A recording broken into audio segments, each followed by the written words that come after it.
The pastel balloons floated over the porch like a promise, soft pinks and golds tied in delicate clusters, their satin ribbons dancing gently in the breeze. Camille stood on the front walk, blinking in the mid-afternoon sun, gift bag in one hand, Marcus's fingers wrapped around the other. "You good?" Marcus asked.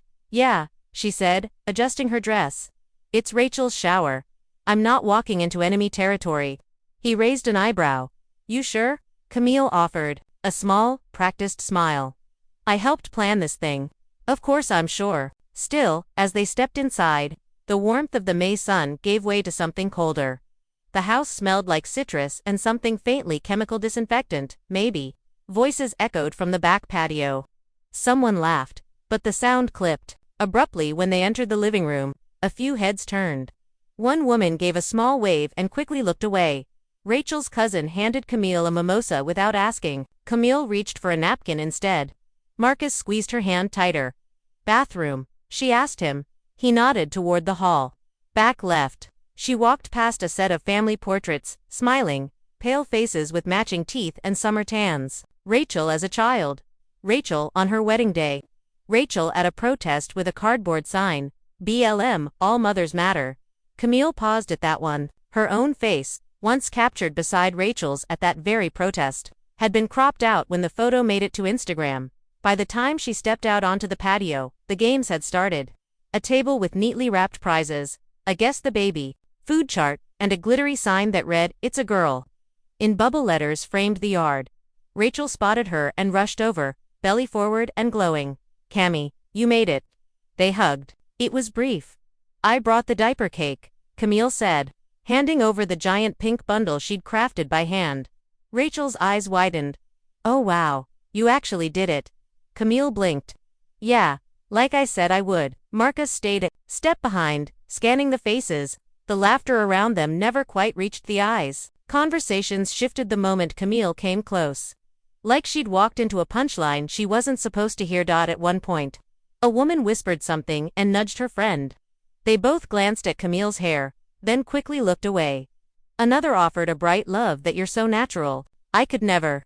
Before pivoting mid-sentence to ask someone else about cake flavors, Camille tried to focus on Rachel, on joy, on celebration, but Marcus had gone still beside her. His smile was gone.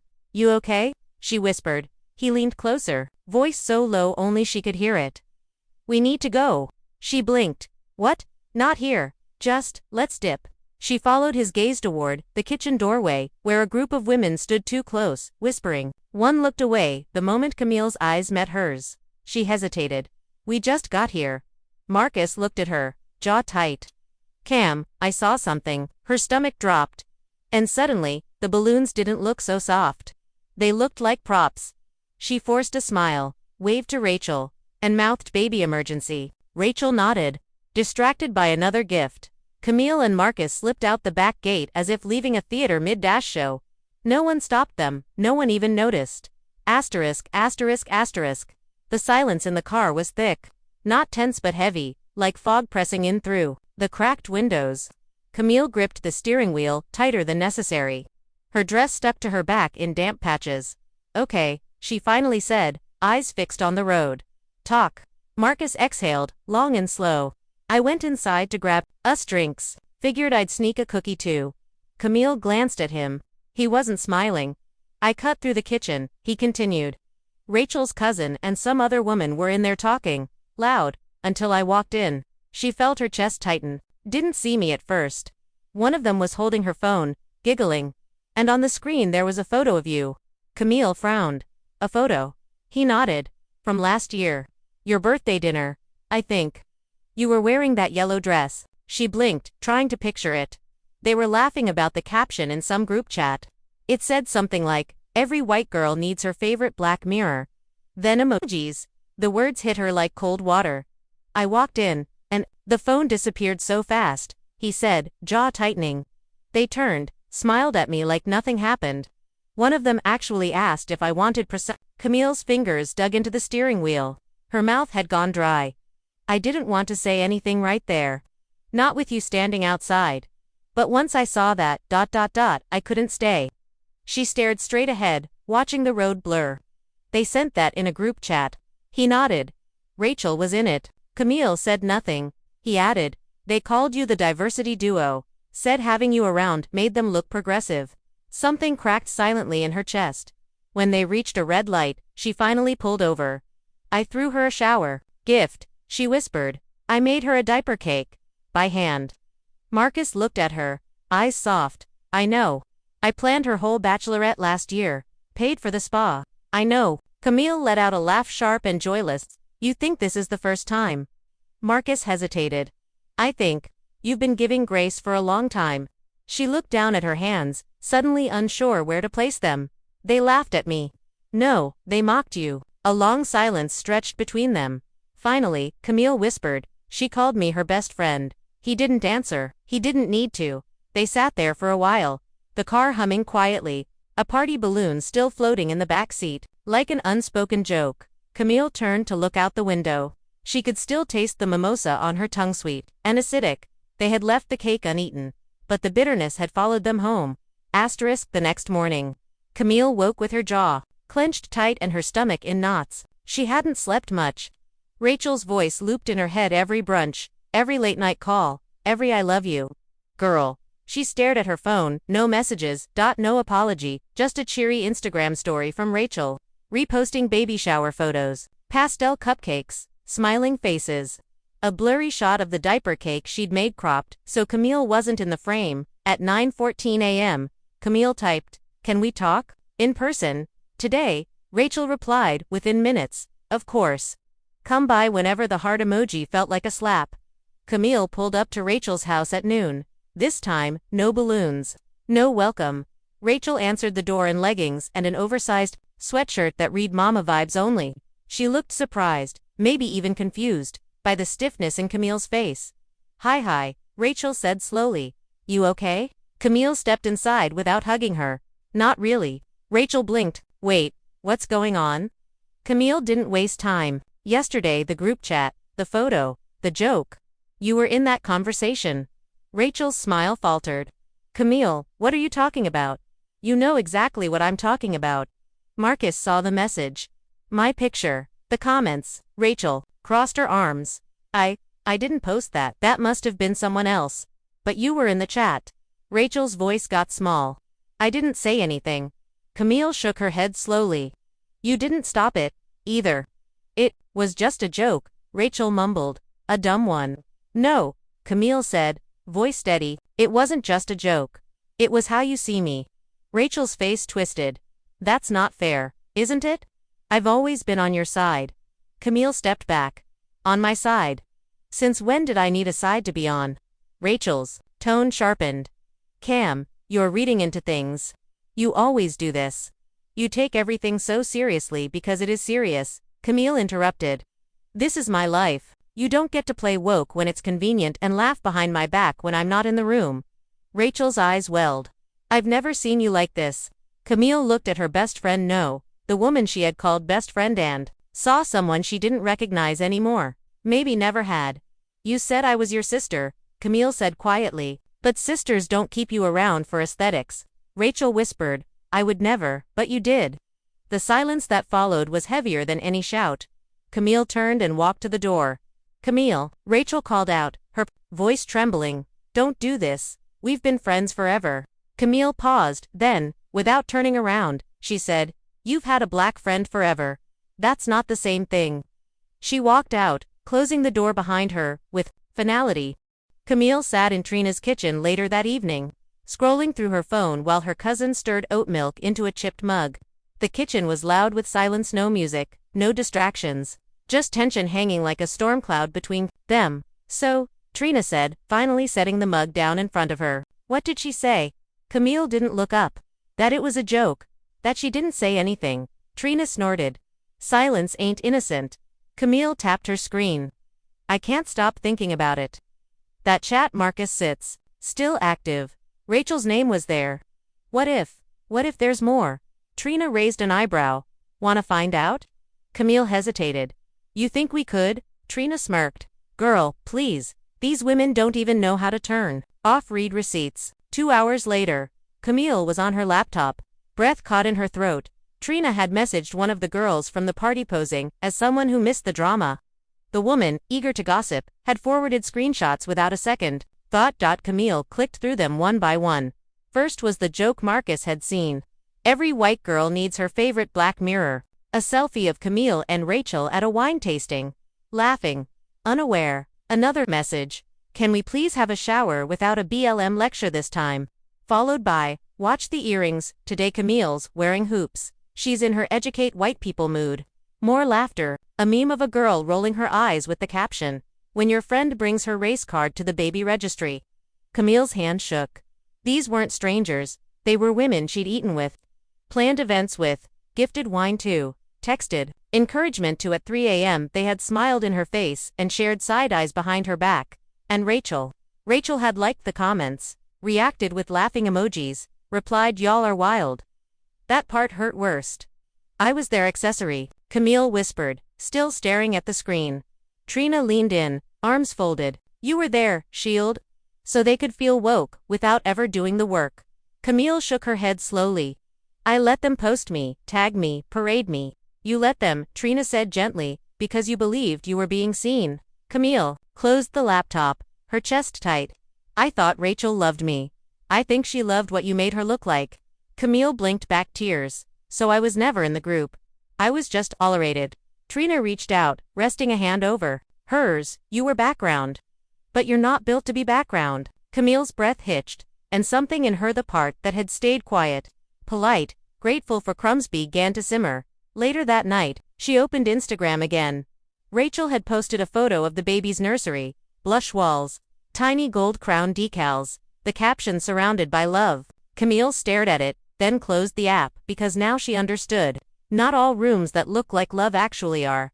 Asterisk. The next morning, Camille sat alone at her kitchen table, nursing a cup of cold coffee, and staring at a plastic party favor from the Schuer, tiny glass bottle filled with pink bath salts, wrapped in lace. It sat in front of her like an accusation. She hadn't even realized she brought it home. She turned it in her hand slowly. The pink crystals catching sunlight, glittering like something sacred. She'd made these for Rachel's wedding, 2 hand-tied ribbon, cut custom tags. She'd stayed up till 2 a.m. finishing the last batch, while Rachel sent love you texts and Pinterest boards. But now, it just felt like labor she had done for a friendship that never saw her as whole. Camille opened her notes app and typed, how many times did I smile through being invisible? It became a list at Rachel's bridal shower, when she was the only one asked to bring food, but never sat at the table with the rest of the bridesmaids at her wedding. When Camille caught the bouquet, and Rachel's aunt muttered, well, that's optimistic. At game nights, when Rachel's friends said things like, you're so articulate, and I don't even think of you as black sometimes. And Rachel laughed instead of flinching. At brunches, when she was asked to explain why Black Twitter was mad again.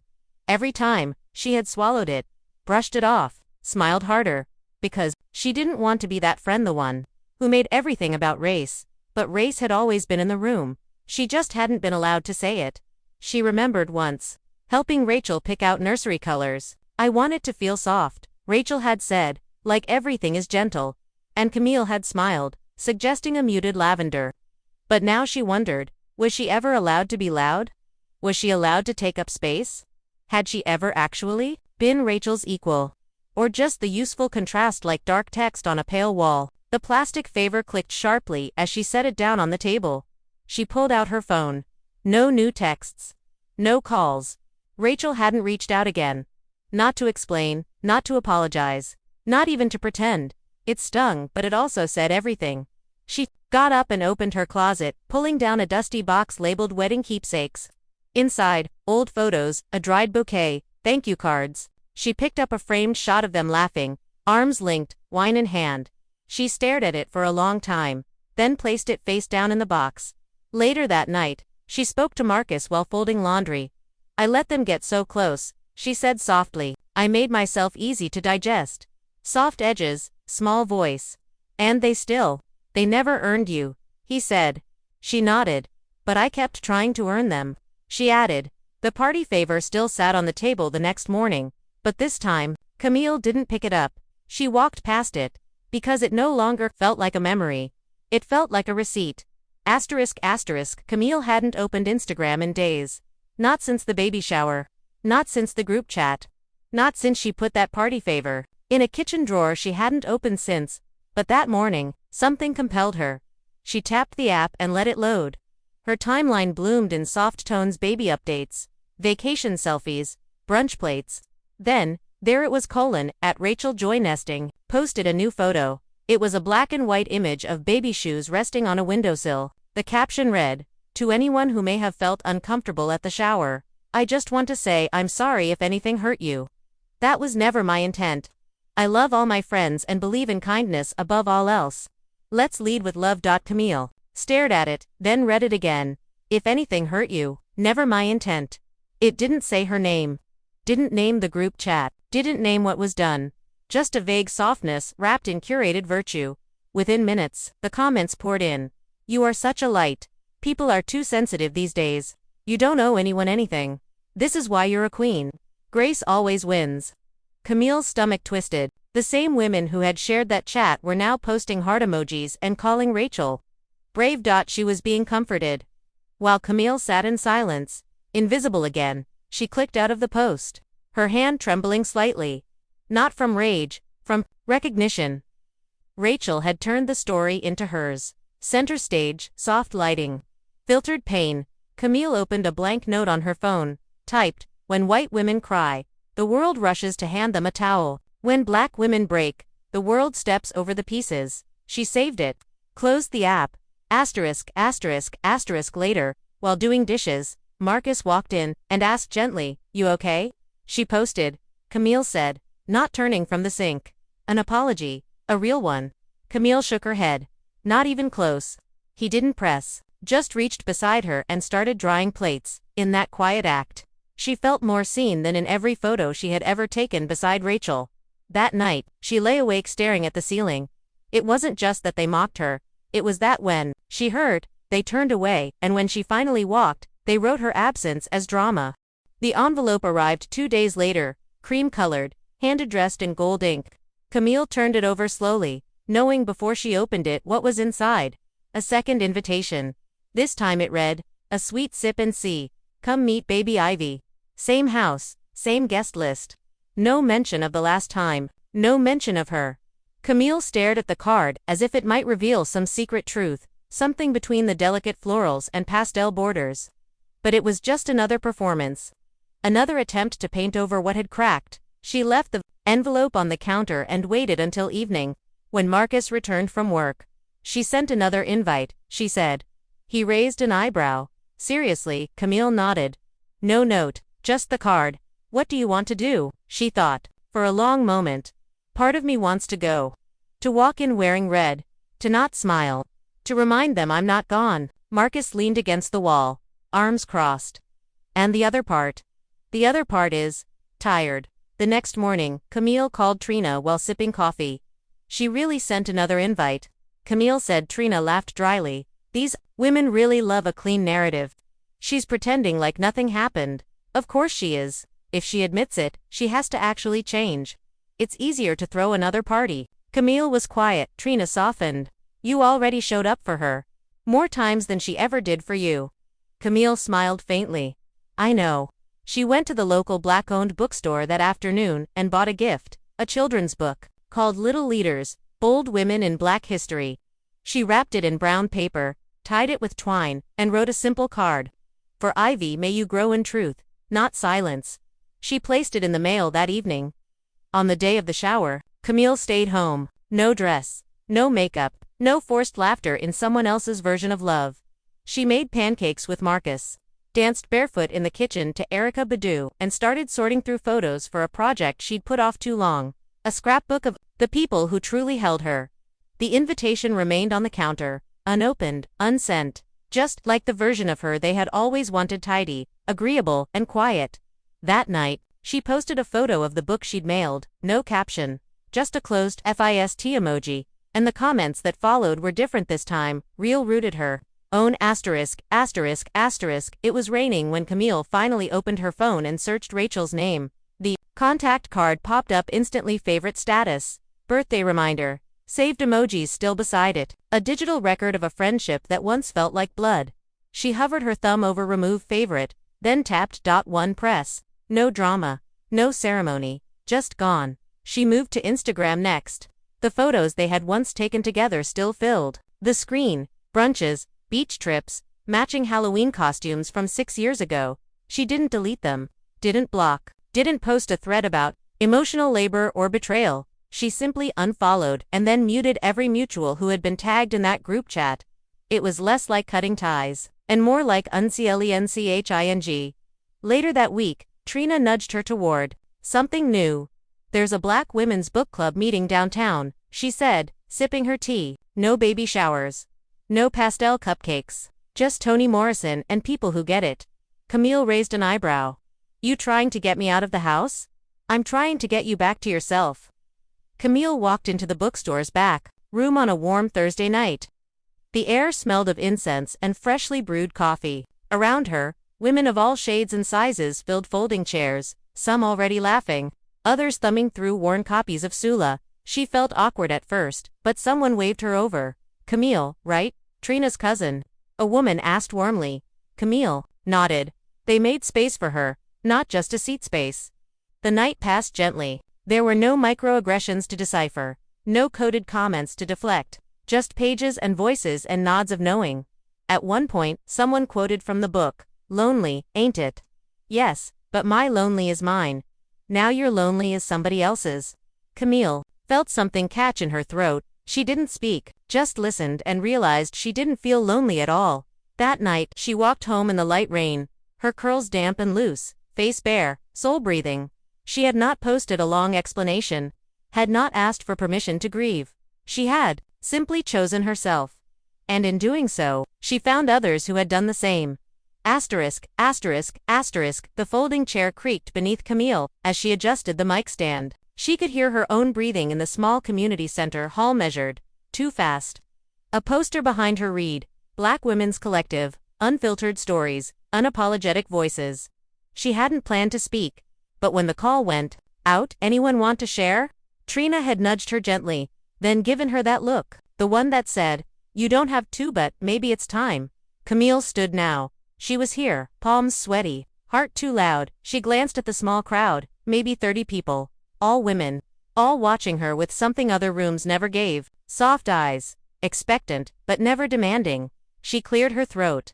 I'm Camille. A few nods. A few smiles. And I was someone's best friend. For 10 years, or I thought I was. She didn't tell the whole story. She didn't need to. She spoke in sketches. A group chat. A baby shower. The kind of betrayal that doesn't scream, it whispers. The kind that gets dressed up in it was just a joke, and you know I love you. I kept asking myself if I was overreacting, Camille said, eyes fixed on the back wall. If maybe I should have just let it go. A low hum of knowing rippled through the room. Camille looked down. But silence was doing more damage than truth ever could. She paused, then added, I'm tired of earning my place in rooms that don't want me whole. When she sat down, the applause wasn't loud, it was warm, sustained, and then a woman across the aisle braided hair. Soft blazer raised her hand, voice steady. That happened to me too. Camille looked at her. The woman continued, mine wasn't a baby shower. It was a wedding. But it was the same performance. The same pretending. You're not crazy. Another voice joined in. Mine was a book club, then another. Work, happy hour, then laughter, then tears, and just like that, the room became a mirror. Not the kind others had used to reflect themselves off Camille, but a reflection of truth, of shared pain, of sisterhood. Later that night, Camille and Trina walked to the car in silence. Was that hard? Trina asked gently. Camille nodded. Yeah, but not in the way I thought. Good hard, or bad hard. Camille smiled faintly. Like stretching after being stiff for too long. Trina bumped her shoulder. That's the kind of sore that heals. Asterisk, asterisk, asterisk. 2 weeks passed before the message arrived. Camille had just finished folding laundry when she saw the notification, an unfamiliar name in her Instagram requests. The profile picture showed a woman in her late 20s, dark-skinned, bright smile, holding a toddler on her hip. Camille hesitated, then tapped. Hi Camille, you don't know me, but I was at the event where you spoke. I've been sitting with your words since then. I've been crying, honestly. I walked away from a friend group last night. One I've been performing in 4 years. Because of what you said. Thank you for saying it out loud. Thank you for letting someone like me feel seen. Camille read it 3 times. Her eyes stung. There was no applause, no hashtags, no call-out post. Just truth, shared, quietly. And it was enough. She didn't reply right away. She let the words sit, like steam rising from a mug you don't drink too quickly. Later that night, she wrote back, "You're not alone, you never were. I'm glad you chose yourself." That weekend, Camille visited the bookstore again, the same one where the book club had met. This time, she wandered on her own. Drifting through the aisles without needing to explain herself, she paused in the children's section. There, tucked between brightly colored covers, was the same book she had mailed to Rachel's baby, Little Leaders, Bold Women and Black History. She pulled a copy from the shelf and flipped it open. Page read. They dared to be first not because they were fearless, but because they believed someone else deserved to follow. Camille closed the book. Heart steady. She didn't know what Ivy would grow up to believe. She didn't know if Rachel ever truly understood what she'd lost, but she knew this. The gift hadn't been the diaper cake, or the invitation, or even the apology that never came. The real gift was the space Camille reclaimed for herself, for her voice, for the ones who came after. On her way out, she passed a young woman holding the same book. Their eyes met. A brief nod. Nothing needed to be said. Camille walked into the sunlight. Free, not healed all the way, but home in her skin, and finally unfolding.